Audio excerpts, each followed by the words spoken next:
So for me, I never had an actual deconstruction of my faith in the purest sense. Like I never felt like, I know many people that have, it's part of life. I mean, doubt is really part of life, and it takes different forms in different ways. But for me, it was never actually leaving the Christian faith altogether, but it was a real deconstruction of what church looks like. I'll give one more example. So when my dad started a new church, we moved from this mega church that was big budget, flashy, high experience, goosebumps every Sunday morning, to setting up and tearing down at a local high school every Sunday morning. And I remember being the first ones there and loading in these old metal chairs, and sometimes things didn't work. And I always knew I was supposed to be a pastor, but I think at that point, what it meant to be a pastor took on all different levels for me, like different meanings for me.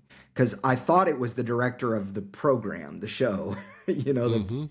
and there were so many good things about my upbringing. And that's where I want to highlight some of those things. Like when I said that before, like I'm not disparaging my upbringing, but what it means to be a pastor took on a whole bunch more depth as we stepped into that season. And then when it comes to deconstruction, I think for a lot of people, I've spent most of my time in ministry with people who have stood on the margins of faith. People who are right on the edge, maybe getting ready to leave. And one of the things I like to remind them is often what we're deconstructing from is not actually the historic Christian faith. We're deconstructing from what we've experienced of the Christian faith.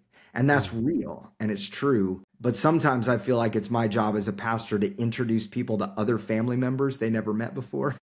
Oh, that's a good way to put it. Yeah. Either presently or the saints who have gone before us, and Mm-hmm. say, this is something that's from a whole different place that you're used to. And then reminding them that doubt is actually part of faith, because if we didn't have, faith would really be certainty if it weren't for doubt. But we don't have certainty. Faith is a trust. It's a jumping off the cliff and trusting that there is a landing spot there, So anyway, yeah.